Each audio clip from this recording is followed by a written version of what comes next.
नमस्कार मित्रों, मैं डॉक्टर राजकुमार संस्कृत सौर्यम चैनल में आपका हार्दिक स्वागत व अभिनंदन है। मित्रों, आज हम लोग बात करेंगे संस्कृत व्याकरण प्रवेशिका।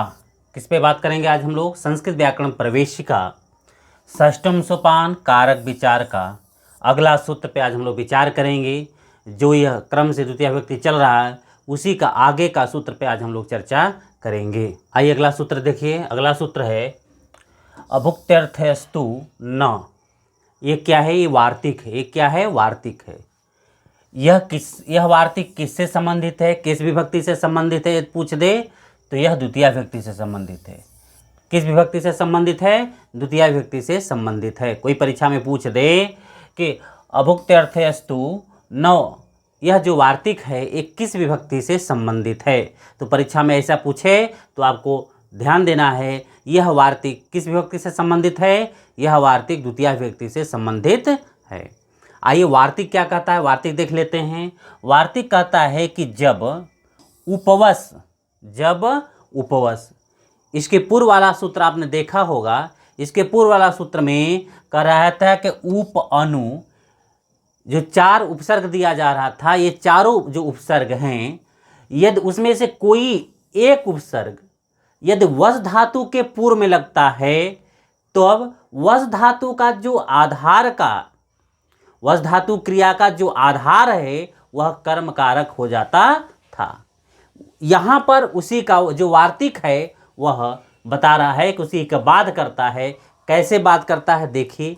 कहता है कि यदि वस धातु के पूर्व में यदि उपसर्ग लग जाता है, वस धातु के पूर्व में यदि उपसर्ग लग जाता है तो उसका यदि अर्थ जब उपसर्ग पूर्वक वस धातु का जब उसका अर्थ क्या हो जाता है? उपवास करना का अर्थ उपवास करना, न खाना अर्थात भोजन करना और न खाना भोजन न करना, दो अर्थ यहाँ दे रहे हैं कि उपवास करना। यदि उपसर्ग पूर्व वस धातु का इस क्रिया का अर्थ यदि उपवास करना न खाना होता है, ये दोनों अर्थ आता है, तब उपवस का आधार, उपवस क्रिया का जो आधार वह कर्म कारक नहीं होता है, वह कर्म कारक नहीं होता है। और ये कंडीशन पूर्व सूत्र में नहीं दिया गया था। वहां पर केवल कहा गया था कि वस धातु के पूर्व में यदि कोई चार में से उप अनुपसर्ग इत्यादि में से यदि कोई एक उपसर्ग लग जाता है तो वहाँ पर उस क्रिया का आधार कर्म कारक कहलाता है। लेकिन पाणिनि ने वही छोड़ दिए, वार्तिककार ने पकड़ लिया कि नहीं, यदि वस धातु के पूर्व में यदि उपसर्ग लगा हुआ है तो यदि इस उपसर्ग पूर्वक वस धातु क्रिया का यदि अर्थ उपवास करना न खाना यदि होता है आता है, तब उस उपसर्ग पूर्व वस धातु जो वस धातु क्रिया का जो आधार वह कर्म कारक नहीं कहलाता है, वह कर्म कारक नहीं कहलाएगा। तब वह क्या कहलाएगा? उपसर्ग पूर्वक वस धातु के क्रिया का जो आधार वह अधिकरण कहलाएगा। क्या कहलाएगा? अधिकरण कहलाएगा। और अधिकरण करके कहते हैं सप्तमी विभक्ति हो जाएगी। कौन सी विभक्ति हो जाएगी? सप्तमी विभक्ति प्राप्त हो जाएगी। आइए इसी को उदाहरण के माध्यम से देखते हैं। उदाहरण दे रहे हैं वने उपवसति, वने उपवसति। यहां पर देखिए करें कि सह, यहां लगा लेंगे सह, कर्ता हो गया।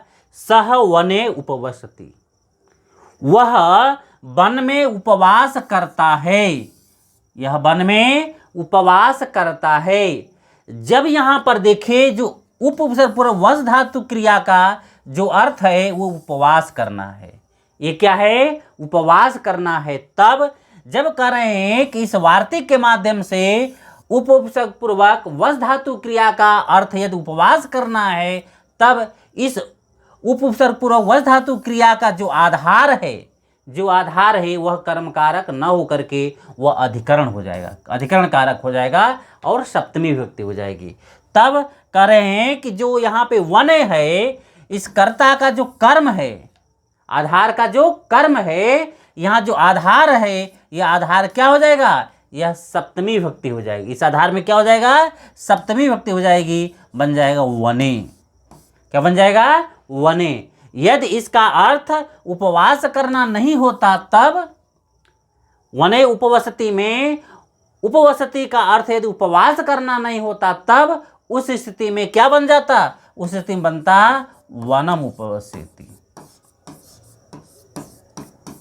किंतु यहां पर वार्तिककार ने कहा कि नहीं, सह वने उपवसति में जो उपवसति है, इस क्रिया का जो आधार है, इस क्रिया का जो आधार है वह क्या है, उपवास करना। इस क्रिया का अर्थ क्या है, उपवास करना। इसलिए इस क्रिया का जो क्या हो जाएगा, जो आधार है वह अधिकरण हो जाएगा। आधार क्या हो जाएगा, वह अधिकरण हो जाएगा, न कि कर्म हो जाता है।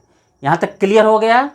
अगला सूत्र देखिए, अगला सूत्र क्या है, अगला सूत्र है उभ सर्वत्सु कार्यादिगु पर्यादिषु त्रिषु द्वितीया म्रेडितान्तेषु ततो अन्यत्रापि दृश्यते। बाबूराम सक्सेना दे रहे हैं, यह एक कारिका उठाकर दे रहे हैं।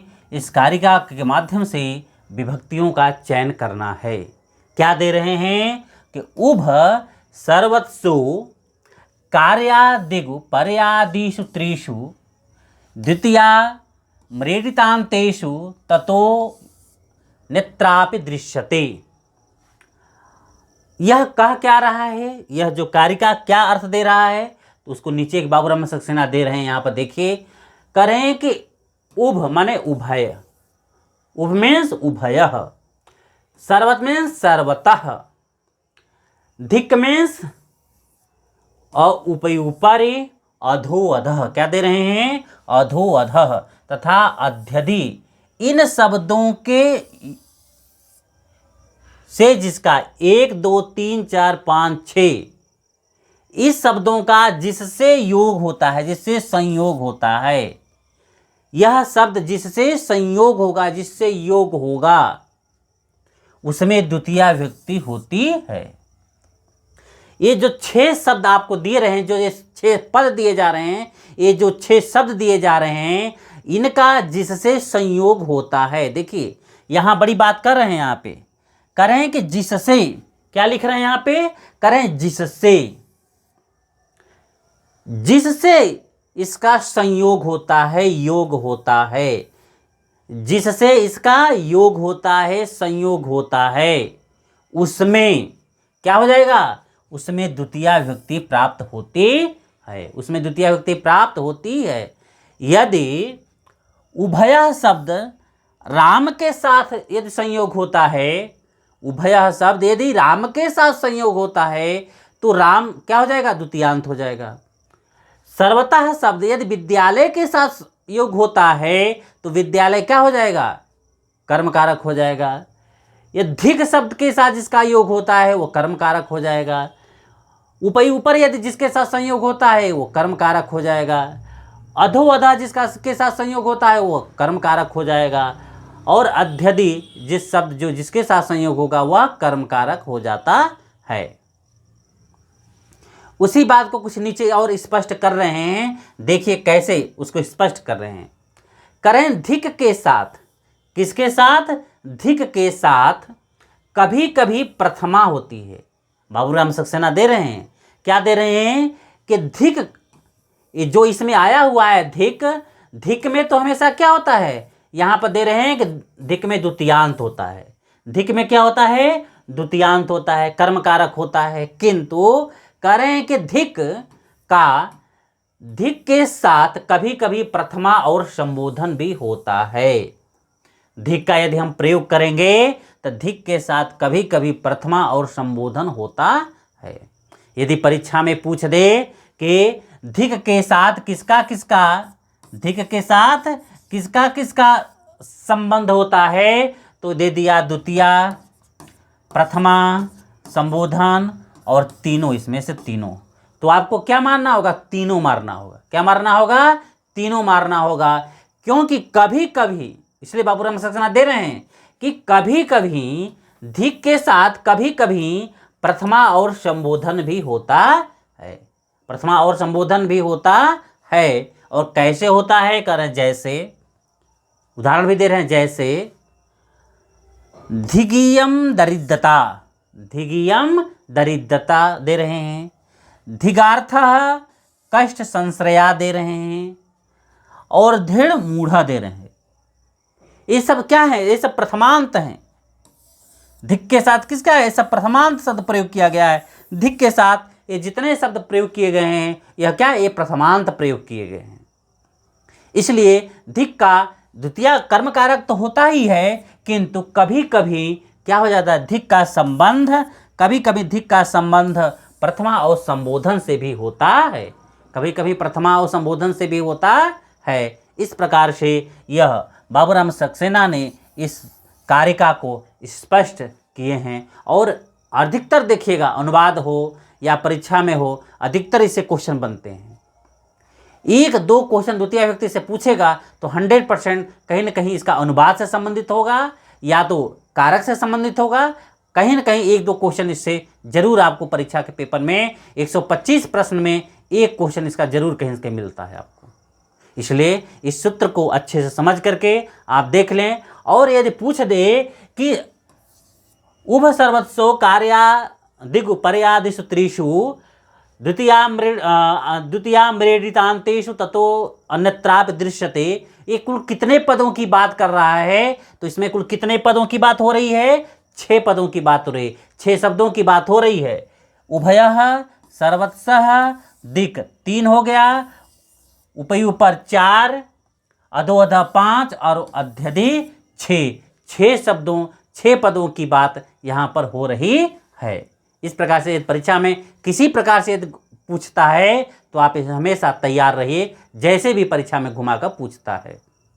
आइए जो सूत्र हम लोग पढ़े उसी से संबंधित कुछ उदाहरण है, आइए हम लोग देख लेते हैं, जो परीक्षा के लिए काफ़ी इम्पोर्टेंट है, उसको देख लेते हैं।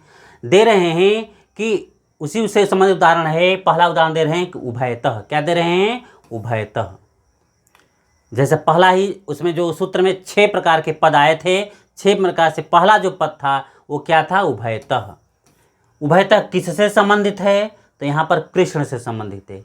किससे संबंधित है, कृष्ण से। तो कृष्ण से संबंधित हो गया तो कृष्ण में क्या हो जाएगा, कर्म कारक हो जाएगा। कर्म कारक हो जाएगा तो द्वितीया हो जाएगी। तो यहाँ पे कृष्णम बन गया। क्या बन गया, कृष्णम बन गया। अब ये जो कृष्णम बना, अब इसी तरह गोपा, अब यहाँ पर गोपा हो गया। किंतु ये जो कृष्णम बना एक कर्म कारक हुआ, क्योंकि उभयतः के योग में, किसके योग में, उभयतः के योग में कृष्णम में द्वितीया विभक्ति हो गई।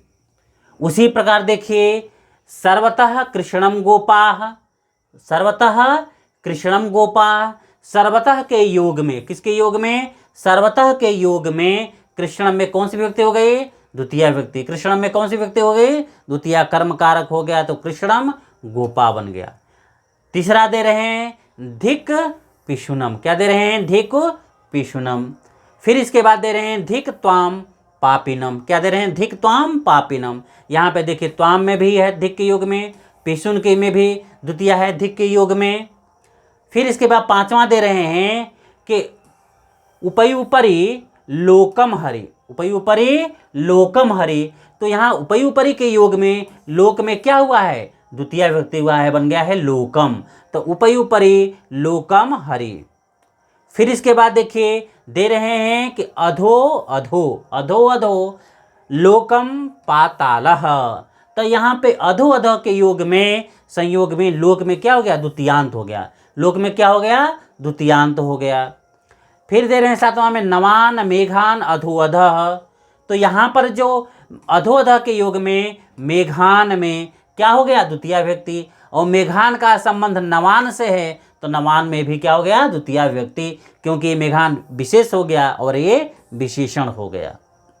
इसके बाद फिर अध्यधि दे रहे हैं, अध्यधि के योग में क्या हो जाएगा, लोकम हो गया। लोक में भी द्वितीया विभक्ति प्राप्त हो रही है। इस प्रकार से देखिए ये आपको 6, जो हम ऊपर आपका पदार्थ की बात कर रहे थे सूत्र में, 6 पदार्थ के उदाहरण यहाँ पर वो दे रहे हैं। अब देखिए सबका अर्थ देखिए, उभयता कृष्णम गोपा, कृष्ण के दोनों ओर ग्वाले हैं। उभयता का अर्थ क्या हो गया, दोनों ओर। उभयता क्या अर्थ क्या हो गया? दोनों ओर। फिर दे रहे हैं कि सर्वतः कृष्णम गोपाः, तो कृष्ण के सभी ओर, कृष्ण के सभी ओर ग्वाले हैं। धिक पिशुनम, चुगलखोर की धिक्कार है। यहाँ पे पिशुन का अर्थ क्या हो जाएगा? चुगलखोर को धिक्कार है। फिर धिक त्वाम पापी नाम, तुझ पापी को धिक्कार है। तुझ पापी को क्या है? धिक। धिक त्वाम पापिनम, तुम पापी को धिक्कार है। उपरि उपरि लोकम हरि, हरि लोक के ठीक ऊपर हैं। हरि क्या है? लोक के ठीक उपरि ऊपर, ऊपर हैं, ठीक उसके ऊपर हैं। अधो अधो अधः लोकम पातालम, पाताल के लोक के ठीक नीचे, अधो अधः नीचे क्या है? पाताल है। नवान मेघान अधो अधः, नए बादलों के ठीक नीचे हैं, नए बादलों के ठीक नीचे।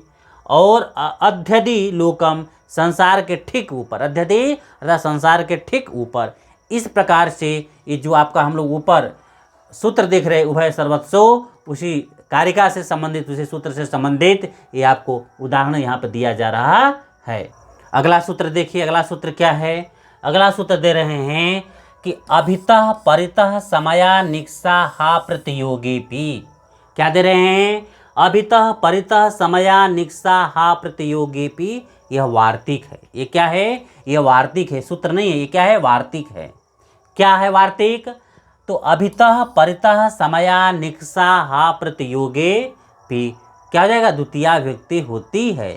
यह वार्तिक किससे संबंधित है? तो यह वार्तिक द्वितीया विभक्ति से संबंधित है। यह वार्तिक किससे संबंधित है? तो यह वार्तिक द्वितीया विभक्ति से संबंधित है। अब आइए देखते हैं यह वार्तिक कहता क्या है। तो ये वार्तिक कह रहा है कि अभितः मीन्स चारों ओर, अभितः मीन्स चारों ओर, सब ओर। परितः मीन्स सब ओर, परितः मीन्स सब ओर। इसके बाद समया, समीप, समया मीन्स समीप। निक्सा, निक्सा मीन्स समीप, निक्सा मीन्स समीप। इसके बाद हा और प्रति, इन 6 अव्ययों के साथ। ये क्या है यहाँ पर? अभितः परितः समया निक्सा हा प्रतियोगेपि। इसमें कुल कितने अव्ययों की बात कही जा रही है? 6 अव्ययों की बात कही जा रही है। यदि परीक्षा में पूछ दे कि अभितः परितः समया निक्सा हा प्रतियोगे इति वार्तिके कः अव्ययः प्रयोगम जातम, कितने अव्ययों की बात कही जा रही है? कितने यहाँ पे अव्ययों की चर्चा की जा रही है? कुल कितने अव्ययों की चर्चा की जा रही है? यहाँ पर 6 अव्ययों की चर्चा की जा रही है। कितने अव्यय की बात की जा रही है? 6 अव्यय की बात कही जा रही है। इन्हीं के योग में द्वितीया विभक्ति होती है। इन 6 का जिसके साथ संयोग होगा, जिसके साथ योग होगा, उसमें कौन सी विभक्ति हो जाएगी? उसमें द्वितीया विभक्ति हो जाएगी, कर्म कारक हो जाएगा। अब बात आता है कि यह जो वार्तिक है ये किस विभक्ति से संबंधित है? क्या कारक विभक्ति से संबंधित है? क्या उपपद विभक्ति से संबंधित है? क्या एक क्रम प्रवचनी विभक्ति से संबंधित है? आपको बताना होगा कि यह वार्तिक किससे संबंधित है। क्या कारक विभक्ति से संबंधित है? क्या उपपद विभक्ति से संबंधित है? क्या यह क्रम प्रवचनी विभक्ति से संबंधित है? तो आप जानते हैं जहां पर किसी के योग में यदि विभक्ति होती है, किसी के योग में विभक्ति होती है, वहां पर द्वितीया विभक्ति होती है। यहाँ पर ये जो 6 अव्ययों की बात कही जा रही है, इन 6 अव्ययों का किसके साथ? जिसके साथ योग होता है, जिसके साथ संयोग होता है, उसमें द्वितीया विभक्ति होती है। यहाँ कर्म कारक संज्ञा नहीं होता है, डायरेक्ट यहाँ पर द्वितीया विभक्ति हो जाएगी। इसलिए यहाँ पर जब किसी के योग में यदि कोई विभक्ति होती है तो वह उपपद विभक्ति कहलाती है। तो यहाँ पर दे रहे हैं कि अभितः परितः समया निक्सा प्रतियोगे, इनके योग में द्वितीया विभक्ति होती है। जिसके साथ इसका योग होगा उसमें कर्म कारक हो जाएगा, द्वितीया विभक्ति प्राप्त हो जाती है। अब देखिए इसी से संबंधित उदाहरण दे रहे हैं। इसी से संबंधित क्या दे रहे हैं? इसी वार्तिक से संबंधित उदाहरण दे रहे हैं। पहला बाबूराम सक्सेना, यहाँ पर 2 उदाहरण आपके सामने प्रस्तुत कर रहे हैं। कितने उदाहरण प्रस्तुत कर रहे हैं? 2 उदाहरण। ये जो उदाहरण आपके सामने दिख रहा है ये बाबूराम सक्सेना की पुस्तक में प्राप्त हो रही है। यह जो उदाहरण है ये किस में प्राप्त हो रहा है? ये बाबूराम सक्सेना संस्कृत व्याकरण प्रवेशिका में प्राप्त हो रही है। यह जो उदाहरण है ये संस्कृत व्याकरण प्रवेशिका में प्राप्त हो रही है। किंतु ये जो उदाहरण आपके सामने प्रस्तुत कर रहे हैं, यह उदाहरण सिद्धांत कौमुदी में है। सिद्धांत कौमुदी के कारक प्रकरण में यह उदाहरण आपके सामने प्रस्तुत किया जा रहा है। मैं यह उदाहरण क्यों लाया? क्योंकि रेयर केस में परीक्षा में पूछ दे, इसी से इसको न पूछ कर इसको पूछ दे, तो आप में संशय न रहे, आप क्लियर रहें कि दोनों जो उदाहरण है यह इसी वार्तिक से संबंधित है। किससे संबंधित है? इसी वार्तिक से संबंधित है। इसके लिए आपको कोई संशय न उत्पन्न हो। इसी कारण से मैं आपके सामने दो उदाहरण यहाँ पर हम प्रस्तुत कर रहे हैं आपके सामने। अब दो उदाहरण प्रस्तुत करने के पीछे क्या कारण है, इसको देखना है कि क्या कारण हो सकता है।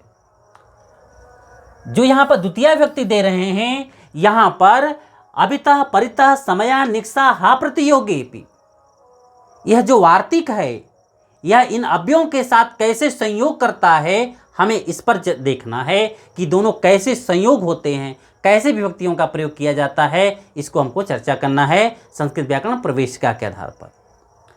अब यहाँ पर जो संस्कृत व्याकरण प्रवेशिका में दे रहे हैं, जो पहला उदाहरण दे रहे हैं वो क्या दे रहे हैं? परिजनः राजानम अभितः तस्थौ। क्या दे रहे हैं कि परिजनः राजानम अभितः तस्थौ।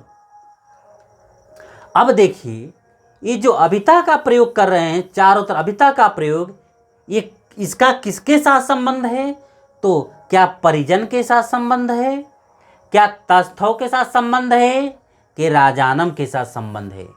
यदि परीक्षा में पूछ दे, यह लाइन दे करके पूछ दे कि अभिता के साथ किसका संबंध है, क्या परिजन का संबंध है, या राजानम का संबंध है, या तस्थौ का संबंध है, या तीनों का संबंध है, किसके साथ इसका संबंध है? तो जानते हैं कि परितः के योग में द्वितीय व्यक्ति होती है, और जिसके साथ ही इसका योग होता है, जिससे इसका संयोग होगा, जिसके साथ इसका योग होगा, वो द्वितीयांत होगा। तो परिजना में तो देखिए द्वितीय व्यक्ति है नहीं, तो ये तो ऐसे ही कैंसिल हो गया। तस्थौ में द्वितीय व्यक्ति नहीं है, कैसे कैंसिल हो गया? बचा क्या? केवल राजानम बच गया। क्या बच गया? राजानम, जो द्वितीयांत है। इसलिए कौन सा विकल्प सही हो जाएगा? राजानम विकल्प सही हो जाएगा। इस कारण से जहां पर भी अभिता का संयोग होगा, उसका पूर्व जिससे होगा वह द्वितीयांत व्यक्ति हो जाएगा। अगला उदाहरण दे रहे हैं कि रक्षांसी, क्या दे रहे हैं?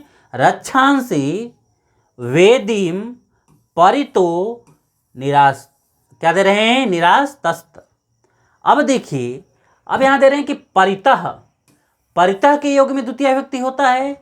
अभी ये परितः का यहाँ पर जो संबंध है, ये परितः का संबंध किसके साथ होगा? परितः का संबंध किसके साथ होगा? क्या रक्षांसी के साथ होगा, वेदी के साथ, वेदिम के साथ होगा, कि निराश स्थल के साथ होगा? अभी है तो यहाँ पर देखिए, जैसे ही परितः के योग में कौन सी विभक्ति होती है? परितः के योग में द्वितीय विभक्ति होती है। यहाँ पे वेदी में द्वितीय विभक्ति है, इसलिए इसका संबंध वेदी के साथ हो गया। अगला दे रहे हैं उदाहरण, करें कि ग्रामम, क्या दे रहे हैं? ग्रामम समया निक्सा वा, अर्थात ग्रामम समया, ग्रामम निक्सा, इन दोनों के योग में यहाँ ग्रामम में क्या हो गया? द्वितीय व्यक्ति हो गया। ग्रामम में क्या हो गया? द्वितीय व्यक्ति प्राप्त हो गई। अगला उदाहरण दे रहे हैं इसी में, करें कि हा सठम, यहाँ पर हा के योग में सठम में क्या हो गया? द्वितीय व्यक्ति। हा के योग में सठम में क्या हो गया? द्वितीय व्यक्ति प्राप्त हो गई। अगला उदाहरण दे रहे हैं मातुः, क्या दे रहे हैं? मातुः हृदयम कन्याम प्रति स्निग्धम भवति। अब यहाँ पर देखिए संशय उत्पन्न हो रहा है। अब ऐसे वाक्य यदि आपसे परीक्षा में पूछ दे, इसी वाक्य को मान लेते हैं परीक्षा में पूछ दे कि मातुः हृदयम कन्याम प्रति स्निग्धम भवति।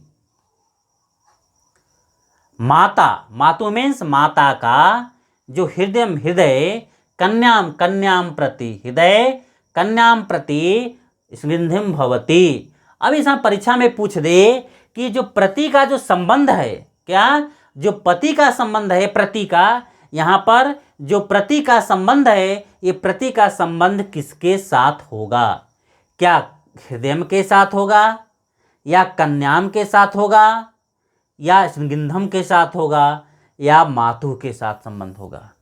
इसका संबंध, इसका संयोग, इसका योग किसके साथ होगा। अब यहाँ पर देखिए दो द्वितीय व्यक्ति, यहाँ पर द्वितीय व्यक्ति प्राप्त हो रही है, यहाँ पर द्वितीय व्यक्ति प्राप्त हो रही है और कन्या में भी द्वितीय व्यक्ति प्राप्त हो रही है। तो एक जब प्रति के योग में द्वितीय व्यक्ति करना है तो इसका किसके साथ संबंध है, तो इसका किसके साथ संबंध है, कन्याम के साथ संबंध है। किसके साथ संबंध है, कन्याम के साथ संबंध है। इसलिए आप परीक्षा में जानते रहिएगा, यदि ऐसा क्वेश्चन पूछ दे तो आपको मालूम होना चाहिए कि प्रति का संबंध किसके साथ है, कन्याम के साथ है। इसी वार्तिक से संबंधित जो सिद्धांत कौमुदी में उदाहरण प्राप्त हो रहे हैं उसको हम लोग देख लेते हैं। क्या उदाहरण प्राप्त हो रहा है सिद्धांत कौमुदी में, तो दे रहे हैं कि अभितः कृष्णम। क्या दे रहे हैं, अभितः कृष्णम। यहाँ जो कृष्णम पद में द्वितीय व्यक्ति हुआ है वह किसके योग में, वह अभितः के योग में। किसके योग में द्वितीय व्यक्ति हुआ है, अभितः के योग में यहाँ पर द्वितीय व्यक्ति प्राप्त हो रही है। देखिए परितः कृष्णम, परितः कृष्णम, यहाँ पर जो कृष्ण में द्वितीय व्यक्ति प्राप्त हो रही है वह परितः के योग में प्राप्त हो रही है। किसके योग में प्राप्त हो रही है, परितः के योग में प्राप्त हो रही है। इसके बाद ग्रामम शमया बुभुक्षुम तम न प्रति भातिम किंचित, यहाँ पर जो तम में प्रतिभातिम किंचित प्रति का जो योग संबंध हो रहा है, तम में क्या हो जाएगा, द्वितीय व्यक्ति हुई है। इस प्रकार से ये आपका अभितः परितः समया निक्साहा प्रतियोगेपि, यह जो वार्तिक है यह परीक्षा में काफ़ी इम्पोर्टेंट है, बहुत महत्वपूर्ण है। इससे हमेशा अनुवाद हो, अनुवाद में तो इसका प्रयोग किया जाता है और कभी कभी इसको आप कारक प्रकरण में जब प्रश्न पूछता है तो कभी कभी इसके से भी संबंधित प्रश्न आपको प्राप्त हो जाते हैं।